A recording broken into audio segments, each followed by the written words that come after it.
Now, good morning, students. Today I start the last chapter of this unit. ठीक है. Now, chapter is excess and deficient demand. ठीक है. जैसे मैंने already आपको बताया, इस चैप्टर में से सिक्स मार्क्स के क्वेश्चंस आते हैं. 7 क्वेश्चंस हैं सिक्स मार्क्स के. 5 ऑलरेडी हम डिस्कस कर चुके हैं. This is the 6th question and this is the 7th question. ठीक है. ये क्वेश्चन भी 6 मार्क्स में कवर आता है, ये क्वेश्चन भी 6 मार्क्स में कवर हो जाता है. अब what is the excess and the deficient demand. इससे पहले मैं आपको एक बार पीछे लेके जाना चाहूंगी. याद है हमने पढ़ा था what is the potential, what is the potential और you say that is maximum obtainable level of national income, level of national income in a country. किसी भी कंट्री का what is the potential limit या उसका target क्या है कि what is my national, what is my maximum national income of our country. और ये you already know the income is generated by resources. Income is generated by resources. You know already. You already know कि resources are limited in our economy. In our economy, in the world, every economy has the limited resources. It means the income generated is limited by the amount of resources available. कहने का मतलब ये है कि जो हमारे पास limited resources है, हमें उन्हीं को यूटिलाइज करके अपने आउटपुट को मैक्सिमम करना है. क्लियर हो गया. With the help of the limited resources we will try to get the maximum output. Suppose if you get the maximum output with the help of this limited resources, see here the maximum, this is the important point, the maximum level of national income, the maximum level of national income is reached. ये हर economy का main target क्या है? Maximum level of output. और ये maximum level of output हम कब achieve कर पाएंगे? When all available resources, when all available resources, अब ये जो available resources है, when the all available resources are fully and efficiently employed. Clear? अगर given resources fully and efficiently utilized हैं, all available resources, तो it means हमने अपना maximum output कर लिया. और मैक्सिमम आउटपुट जब हम कर लिया तो this term is technically known as full employment in the economy. क्योंकि जब तक हम फुल एम्प्लॉयमेंट वर्ड को कंपैरिजन नहीं करेंगे तब तक हम ये chapter problem of excess and deficient demand समझ में ही नहीं आएगा. क्लियर हो गया. फुल एम्प्लॉयमेंट का अचीव किया हमारी इकोनॉमी ने when the available resources are fully and efficiently utilized. तो by the using of the available resources, obviously हमने maximum output ले लिया. It means हम इकोनॉमी में full employment को अचीव हमने कर लिया. It means अब दोबारा स्टार्ट करते हैं, एक बार शॉर्ट फॉर्म में पढ़ेंगे. The potential level of national income, the potential level of, अब इससे कंक्लूजन निकला हमारा, इससे हमारा कंक्लूजन निकला the potential level of national income, level of national income is the full employment level. ठीक है. is the full employment level. Done. It is that level at which all the resources of a country are fully and efficiently utilized. It means every economy wants to achieve the full employment. इस word से इसको मैं diagrammatically explain करूंगी, इसकी help से ही मैं आपको excess and deficient demand explain करूंगी। Done. Now the objective of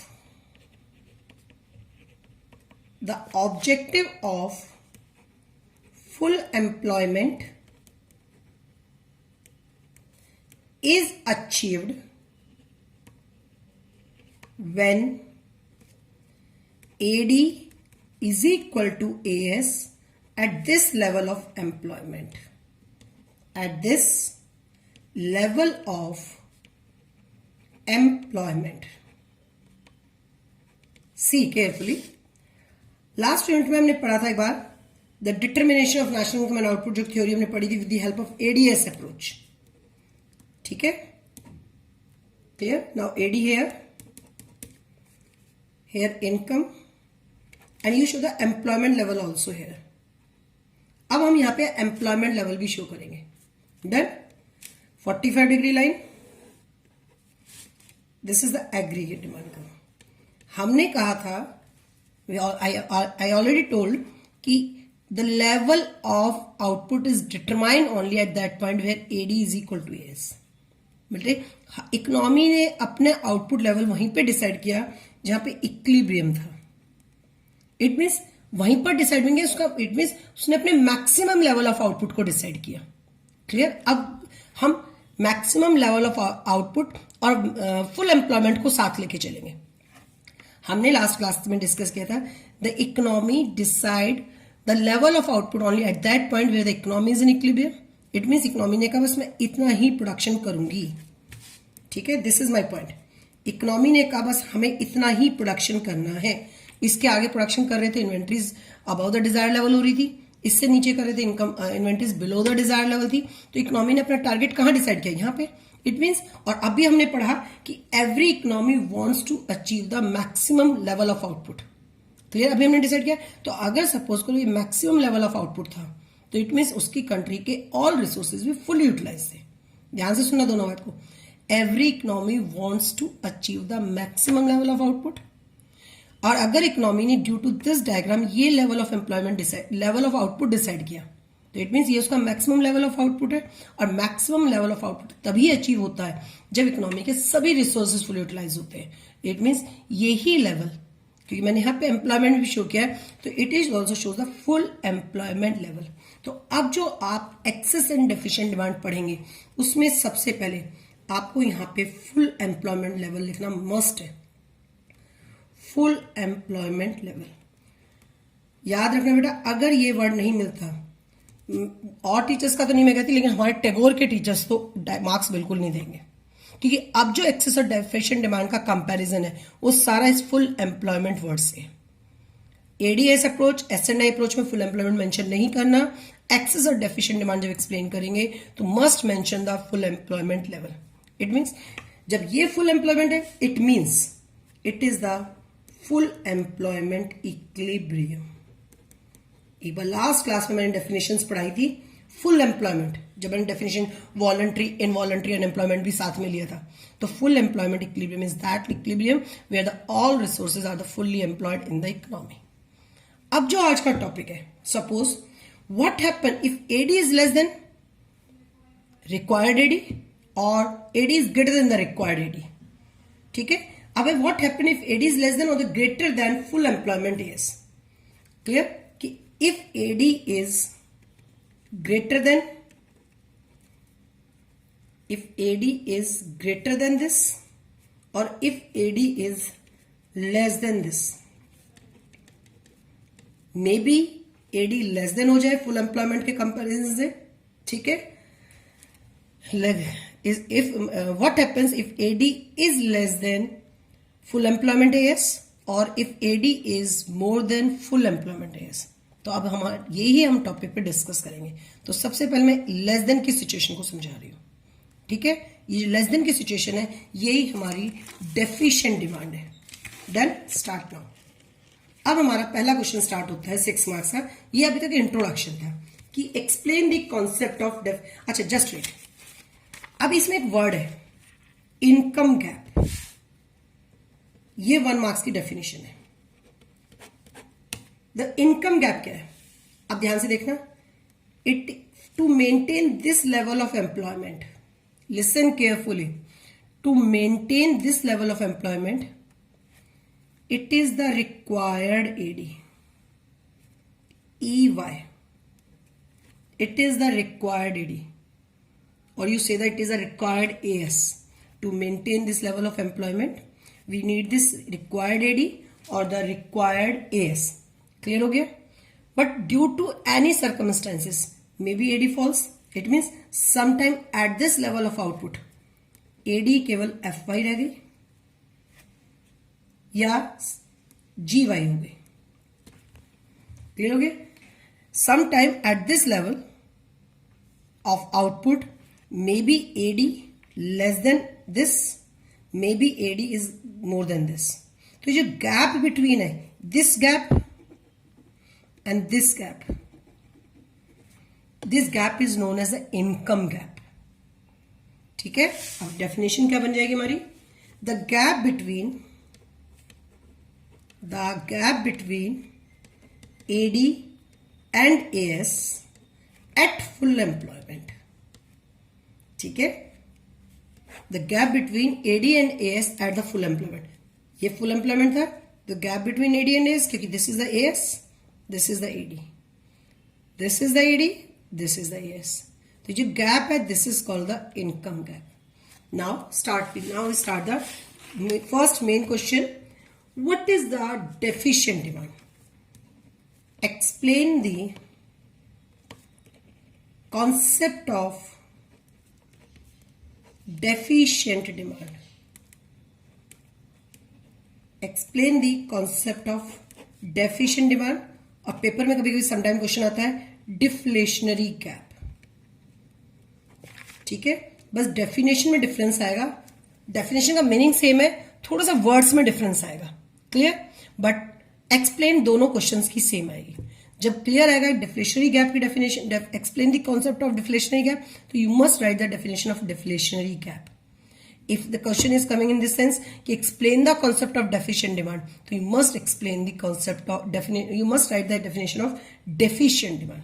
अब मैं इसको डिटेल से समझा रही हूं, listen carefully. Clear, now diagram से स्टार्ट करेंगे सीधा.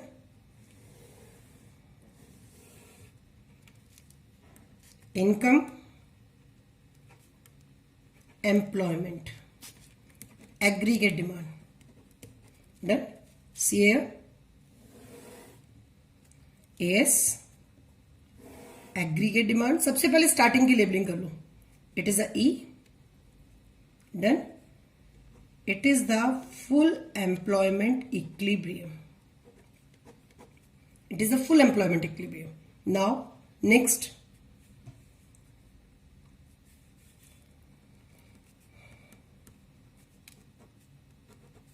this is the full employment level. Done. Now according to this, अब स्टार्टिंग में पहले इसकी एक्सप्लेनेशन आपके माइंड में सेट होनी चाहिए कि इसकी एक्सप्लेनेशन क्या है. डेफिनेशन अभी फाइंड आउट करेंगे, डेफिनेशन हम अभी बात करेंगे इसमें. In the above figure income and employment will be shown on the x axis and aggregate demand shown on the y axis. E is the equilibrium point where at the intersection, yeah, where AD curve and 45 degree line intersect. Just wait, sorry. E is the equilibrium point where AD curve intersect the 45 degree line. Done. Now, suppose, अब ये line important है. Suppose it is the full employment equilibrium. हमने suppose कर लिया. Suppose लिखना बहुत most important है. Suppose it is the full employment equilibrium. Corresponding to this equilibrium, the level of employment is OY. ठीक है, अब वर्ड एम्प्लॉयमेंट चेंज हो गया. लास्ट थ्योरीज में मेरा आउटपुट लेवल था, अब मेरा एम्प्लॉयमेंट हो गया. तो suppose it is a full employment equilibrium. Corresponding to this equilibrium, now the level of full employment is OY. Now इतना लिखने के बाद अब जो मेन लाइन लिखेंगे, to maintain, this is important line. Starting का मैंने स्किप कर दिया क्योंकि सब कुछ मैं आपको नोट्स में प्रोवाइड करूंगी. To maintain this level, This means you have to maintain full employment level EY, this one, ध्यान से देखिए रेड पेन, मेरे पेन को, EY is required AD. EY is a required AD. ध्यान से देखो, इस लेवल को मेंटेन करने के लिए AD भी EY है और AS भी EY है, ठीक है, क्योंकि यहां इस पॉइंट पे AD is equal to AS है, तो AD is equal to AS, it means AD भी EY है और AS भी EY है. Due to any circumstances, due to any reason AD falls, तो ऑब्वियसली AD का नीचे आ गया. तो due to decrease in investment expenditure और consumption expenditure AD falls from AD to the AD1, ठीक है. नाउ अब जो नेक्स्ट लाइन है that is also important. Now at full employment, अब इस फुल एम्प्लॉयमेंट पे अब देखिए, इस फुल एम्प्लॉयमेंट पे ओनली डिमांड कितनी है, see this one, only this one. अब डिमांड केवल इतनी रह गई. डन. इट इज, ये इनिशियली डिमांड थी, अब डिमांड केवल इतनी रह गई.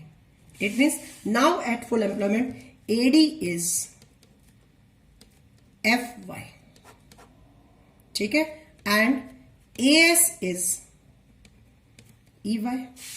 AD FY रह गई और AS अभी भी EY है. It means AD is less than AS eight the full employment. ध्यान से सुनना, when AD is which is the FY less than AS which is the EY, ठीक है, ये जो गैप है, when AD is less than AS at the corresponding full employment level, corresponding नहीं लिखेंगे फिर गड़बड़ हो जाएगी, at the corresponding full employment level, that is known as deficient demand. This is the definition, खत्म. It refers to a situation, अब definition निकली है, it refers to a situation when AD is less than AS corresponding to the full employment level of output in the economy. It is known as the deficient demand. Clear हो गया?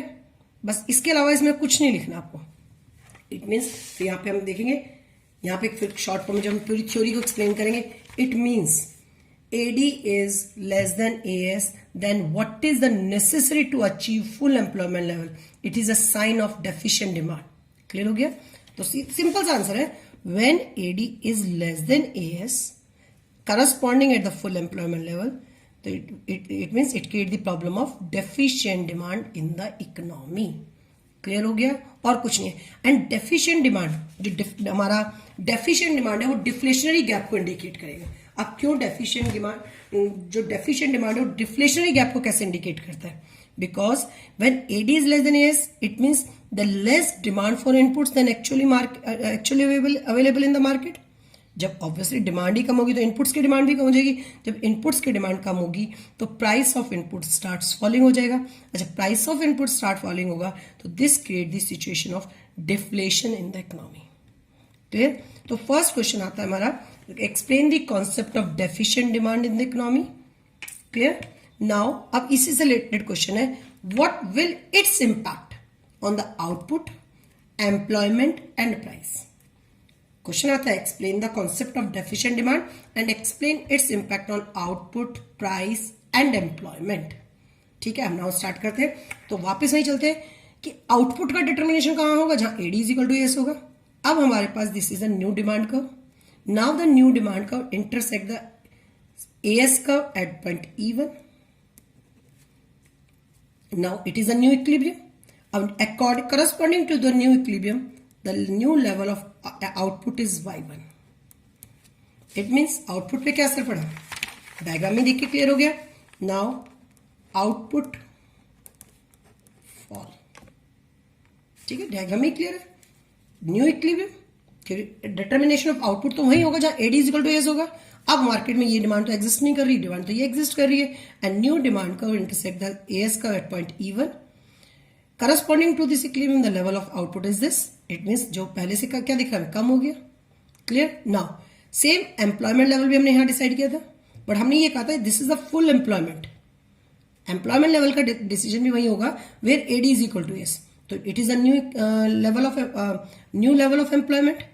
अगर ये full employment था और ये new level of employment है, suppose it is a full employment, it means all resources are fully utilised and it is the new level of employment, तो obviously इतने लोग क्या हो गए अनएम्प्लॉयड। तो इट मीन्स एम्प्लॉयमेंट पे भी क्या असर पड़ा, एम्प्लॉयमेंट भी इकोनॉमी में फॉल हो गई, और प्राइस अभी हमने बताया ही था फॉल हो गया। This is the impact on output, employment and price of deficient demand. अब माय पॉइंट इज कि ये जो गैप है, this gap indicates what, involuntary unemployment, क्योंकि ये लोग अपनी मर्जी से बेरोजगार नहीं है, ये इकोनॉमी की कंडीशंस के कारण बेरोजगार है। तो it is the involuntary unemployment.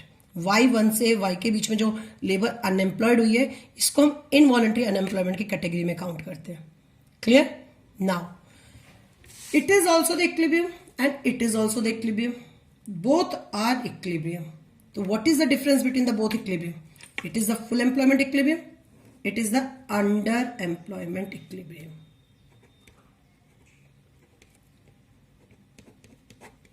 Clear. तो अब इससे भी एक नया क्वेश्चन बन गया, every equilibrium is the full employment equilibrium, no. अगर resources fully and efficiently utilise है तो in that situation it is the full employment equilibrium. अगर इकोनॉमी में इक्विलिब्रियम तो है but some labour force is unemployed in the economy, it means at that equilibrium is the under employment equilibrium. अब deficient demand question आ जाए, deflationary gap question आ जाए, और तो भी सेम आंसर, यही diagram, same explanation. Every equilibrium is the full employment equilibrium. अगर ये क्वेश्चन आता है कमेंट एक्सप्लेन दिस कॉन्सेप्ट, तो भी आपको यही डायग्राम बनाना है, इसकी हेल्प से एक्सप्लेन करना है। या क्वेश्चन है is the unemployment in the economy and the economy is in equilibrium, yes, and economy is in equilibrium when there is unemployment in the economy, yes. ये इक्विलिब्रियम है but economy में unemployment है। तो this is the first question. Now start the last question, excess demand. Now students, deflationary gap की definition रहेगी। अगर question आएगा explain the concept of deflationary gap, deficient demand, how deficient demand leads to deflation, वो हमने explain कर लिया। लेकिन जब क्वेश्चन आएगा डिफ्लेशनरी गैप के साथ डेफिनेशन लिखनी है, कॉन्सेप्ट समझाना है, तो diagram same, explanation same. Deflationary gap की डेफिनेशन है simple, it refers to the, ये जो गैप है, ये गैप डिफ्लेशनरी गैप भी है। डन। तो डिफ्लेशनरी गैप की डेफिनेशन है, it refers to the gap by which actual shortfall, AD or AS required to establish the full employment equilibrium. Clear?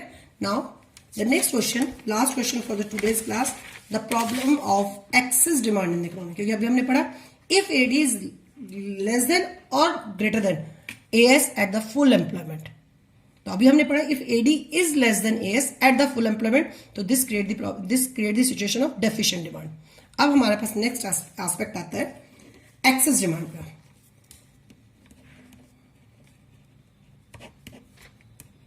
Access demand, done, start. Same diagram, income, employment. या ये ध्यान रखना मेरे बच्चा, जब access and deficient demand आएगा तो must mention the employment word also on the X axis and AD will be shown on the Y axis. Same 45 degree line, aggregate demand का, full employment, equilibrium, this is the full employment. सबसे पहले यहां पे full employment लिखना मत भूलना मेरा बच्चा, ठीक है भाई स्टूडेंट्स, नहीं तो मिस्टेक हो जाएगी। इट इज द इक्विलिब्रियम, ठीक है। Now start. AD curve intersect the S curve at the point E, it is the equilibrium. Corresponding to this equilibrium the level of employment is OY, suppose it is the full employment, suppose it is a full employment, is the most important word in sentence in this answer. Clear?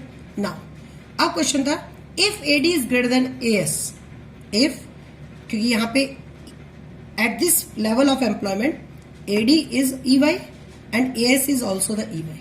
It means to maintain this level, it is the required AD or required AS. Done? क्योंकि at this point AD is equal to AS है, तो AD भी EY है तो AS भी EY है. If AD is greater than AS at this level, it means AD is rises. अगर demand fall हो सकती है तो डिमांड राइज भी हो सकती है. Clear? Now at this level AD is this.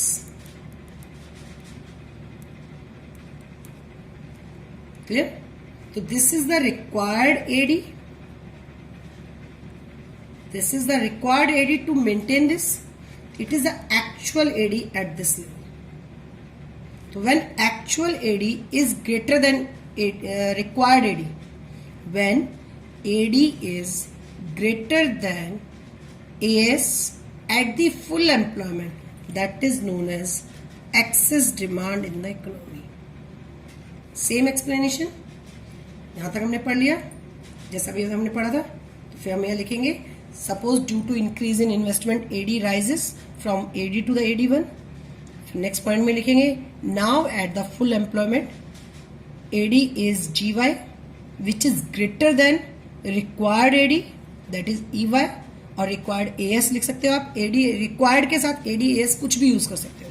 तो when AD is greater than AS at the corresponding full employment, this is known as the excess demand. Okay? It refers to that situation when AD is greater than AS at the full employment level. ठीक है? तो ये जो gap है ये excess demand को explain करता है. अब इसमें भी सेम क्वेश्चन है, एक्सेस डिमांड से इन्फ्लेशन गैप क्रिएट होता है. अब इन्फ्लेशन गैप कैसे आ गया? इन्फ्लेशन वर्ड आपको पता है कि rise to the general price level in the economy. तो excess demand, how the excess demand brings inflation in the economy. This is the one more question कि एक्सेस डिमांड है तो इन्फ्लेशन इकोनॉमी में कैसे आएगा. तो it means when AD is greater than AS at the full employment, तो obviously the producer over utilise the resources to meet the excess demand. जो producers है वो अवेलेबल रिसोर्सेज को ओवर यूटिलाइज करेंगे to meet the demand. As a result demand for inputs increase. Last case में हमने क्या पढ़ा था? Demand for inputs decrease. यहाँ पे हमने पढ़ लिया just opposite, the demand for inputs increases leading to rise in price of inputs. जब मार्केट में इनपुट्स की डिमांड बढ़ेगी तो इनपुट्स के प्राइस भी बढ़ेंगे, और जब इनपुट्स के प्राइस बढ़ेंगे तो obviously producer raises the price of the products they produce. Producers जिस भी चीज का प्रोडक्शन कर रहा है तो अगर उसमें इनपुट्स की कॉस्ट बढ़ेगी तो गुड्स के प्राइस भी बढ़ जाएंगे, तो ऑब्वियसली प्राइसेस स्टार्ट्स राइज. तो सेम यहाँ भी यही गैप इन्फ्लेशनरी गैप है. Inflationary gap. अब डेफिनेशन में क्वेश्चन आता है, define explain the concept of inflationary gap with the diagram. So first you only write the definition of the inflationary gap. It refers to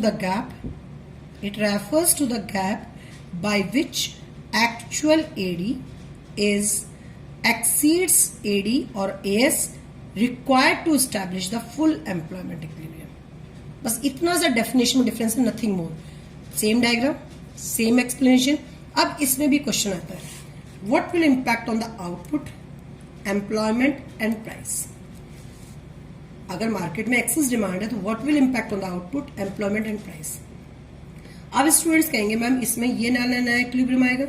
नहीं बेटा, ये it is not new equilibrium. ठीक है? अब हम ये बोल रहे हैं, जब हम ऑलरेडी बोल चुके हैं economy achieve the full employment level, it means economy के जितने भी अवेलेबल रिसोर्सेज थे they are fully utilised.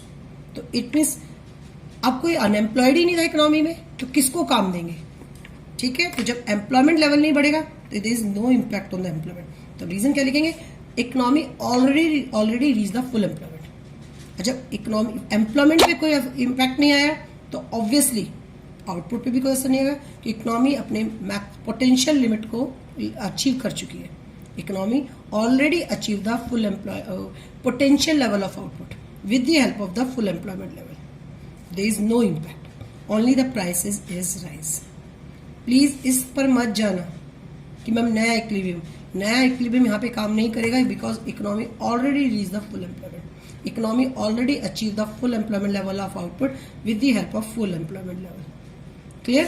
So it means there is no impact on the output, there is no impact on the employment, there is only the prices will rise.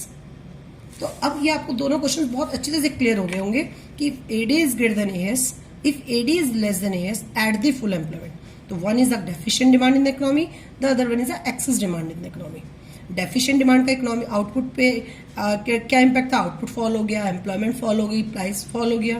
अगर excess demand थी तो market में prices बढ़ गए. तो अगर देखा जाए तो both are unfavourable for the economy. ना इकोनॉमी के लिए इन्फ्लेशन पीरियड अच्छा है, ना इकोनॉमी के लिए डिफ्लेशन पीरियड अच्छा है. तो इन द नेक्स्ट क्लास हम इन दोनों को ठीक करने के उपाय पढ़ेंगे. Methods to measure the deficient and excess demand in the economy. We will study this topic in the next class. Clear?